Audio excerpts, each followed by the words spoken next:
Hey everybody, welcome back to the Hobby Lodge, and today I'm going to be doing a video response that nobody asked for, but I wanted to do it anyway, and I know some people have put open invites out there to get involved, so I wanted to talk about 5 retro video games that I go back to time and time again, and I will absolutely be tagging some people at the end of this video. So yeah, have a look through, see what you think of my choices. So the first one, no one's going to be surprised by this, I don't think, that knows me very well, but the first game that I always play, like probably not once a day, but certainly anytime I fire up the systems, I will put it on either the Amiga or the Commodore 64, and that is IK Plus on the Commodore 64 or the Amiga. They are both fine versions. Absolutely, the Amiga has better graphics, but they both play fantastically.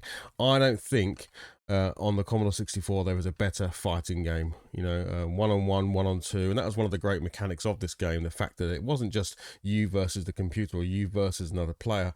There were 3 people on the screen, so you had to think about, how am I going to take this on and win the points. I don't think there's a better representation of actual martial arts. You know, there's loads of fighting games out there, of course there is, but the pure martial art of karate, as someone who studied karate in my younger years and hold a decent belt in karate, it's a game that I think represents that really well. I love the fact that it's a point system. I love that it's just one hit and you're out. Like, you know, you're doing those kind of proper fights, and yeah, really love this. So IK Plus, if you haven't played this game, you must have done. The music is fantastic, the actual fighting is fantastic. On the Commodore 64 the graphics look great, on the Amiga they look even better, and there's all little Easter eggs in there you can do. But yeah, I can't help but go back to IK Plus time and time again. It is probably one of my, it's in my top 10 of favorite games of all time, and everyone knows that I bang on about it all the time. So yeah, that's number 1, IK Plus. I maybe should have worked back to that one, because now the rest might not seem as great. But anyway, IK Plus. Whew, although another big hitter coming up, my goodness, and we're still in the fighting games, but hey, what the hell. We have got Super Street Fighter 2 Turbo. I can't not talk about this game. I played this game when I got my Super Nintendo for Christmas, with Super Mario Land. It was the original Street Fighter I had on that, but I played it till I was physically sick.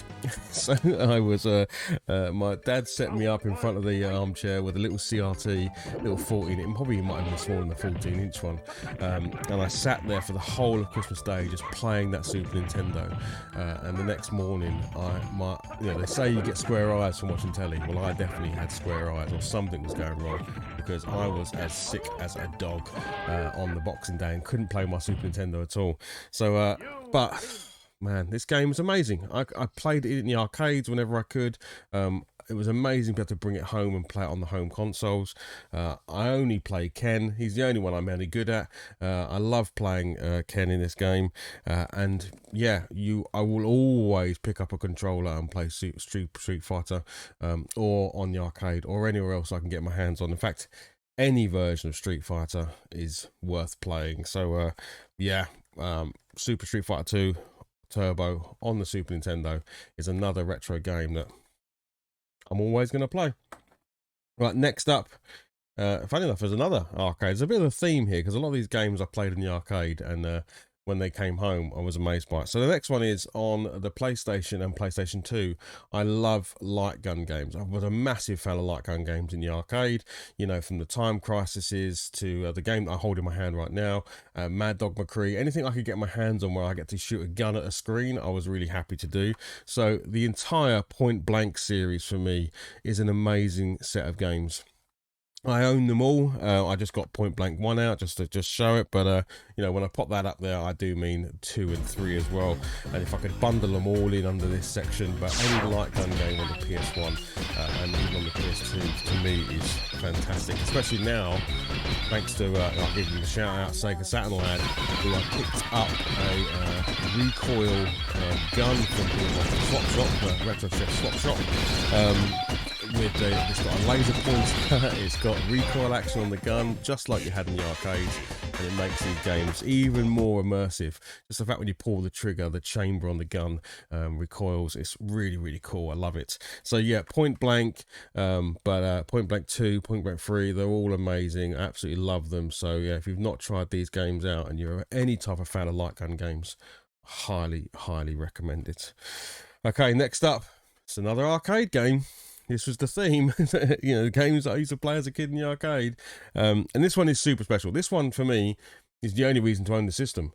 Okay, this is a game that I played every single day in my later years in school, from, say, you know, 14, 15, 16 into my sixth form years. I played this every single day in the little betting shop outside my school. They had fruit machines in the back, which was over 18s, you couldn't go there, and in the front they had one or two arcades. I don't even remember what the other arcades were, because this is the only one I cared about.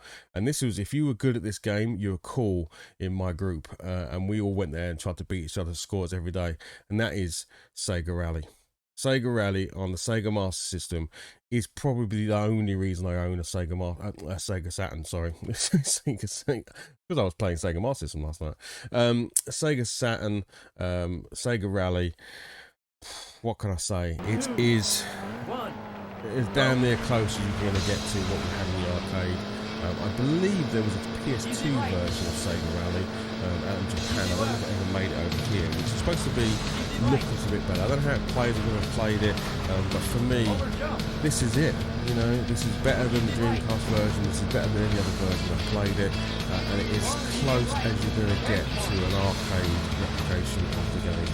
I love the arcade game, but I can put this on anytime and play this. We played this to death in school at the arcades. I must have put in, I don't even know how much money, but any money I could get hold of, I put into this machine to absolutely nail the fastest time. Even using the 1, 2, 3, 4 gear stick, not cheat, it was an unlock to get the faster version of the game. I think it was on the car vehicle selection. You went 1, 2, 3, 4 on the gears, you heard a little sound, and it meant you had the faster version of those cars, so you could really get those times down as low as you could. And there were some turns that you could pull off pixel perfect to some of the handbrake turns you had to do, or the hairpin turns, sorry. And if you could do that, you were getting on for a good time. And we played this till we really got those times down. So yeah, Sega Rally, what a game, and it will be the only game I keep. If I was to sell off all of my Sega Saturn collection, which I haven't got a huge collection of, but if I was to get rid of them all, this would be the only one I'd keep. And it's not even an expensive game, so check it out. If you don't know this game, you must do. Okay, last one up. I don't actually own a boxed copy of this. I own a sort of multi-pack of it. So I can't really show you the big box, but I'll show you it anyway.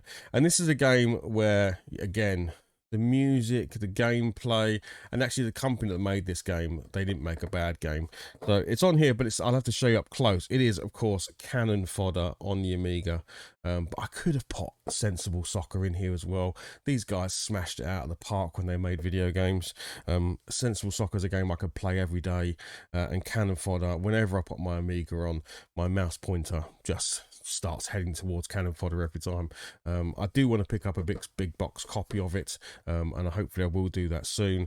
At the moment I've got it in this kind of, you know, multi-pack of games. I mean, it's not a bad selection of games, right? Terminator 2, Chaos Engine, Settlers, and the Cannon Fodder. This is if you pick this up for Christmas one year, you'd have been pretty happy with that selection of Amiga games, right? But Cannon Fodder, an amazing game. Just plays, well, it doesn't even look old. Like, you can play that game today and it looks like a modern top-down strategical shooter, you know, guiding your little guys around, trying to not get them killed. You know, the fact that when they are killed, they are actually dead. They get a little, you know, cross or tombstone on Boot Hill, and then you recruit new recruits in. Shows that kind of churn of men coming into the army, or, you know, men and women coming into the army.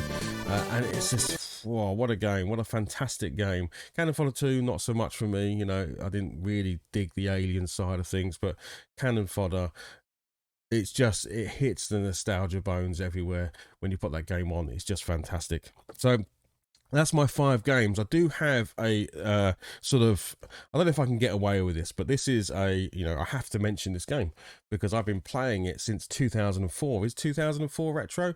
I think it pretty much is these days, right? I mean, that's now what's that, quick bit of maths, 18 years old. So yeah, look, I have to mention this game. I have to mention World of Warcraft. It came out in 2004. That is, you know, pretty damn good for a game. It's a game that I've been playing for 18 years, and just absolutely still enjoy playing it. I don't play it as hardcore as I used to.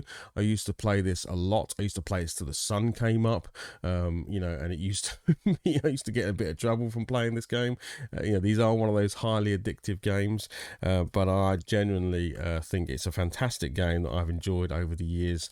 It's had many expansions, it's had many updates since it, but you know, it came out in that era, 2004, when, you know, but we would consider other games in that space as retro. So is it a retro game? You tell me below, but it's a game that certainly came out in a period which we'd call retro, and it's been kept up to date ever since. Anyway, thank you very much for watching this video. I am going to tag some people, and it's really easy. If I've got to pick 5 people, I'll just go with the Retro 5, right? That's a really easy pick. So Retrobait, Nerdy Geezer, Ginger Hippie Gaming, Sega Zombie, Retro Chef. If you watch this video, let me know what are the 5 retro video games that you go back to time and time again, and it would be great to see your responses. All right, and of course, anyone else is out there, I didn't get tagged in anything. I just felt like I wanted to do a response. So if you're out there and you watch this, you are invited to also do a video response on your top 5 games. All right, thank you very much for watching. I'll see you on the next one. All right, bye bye.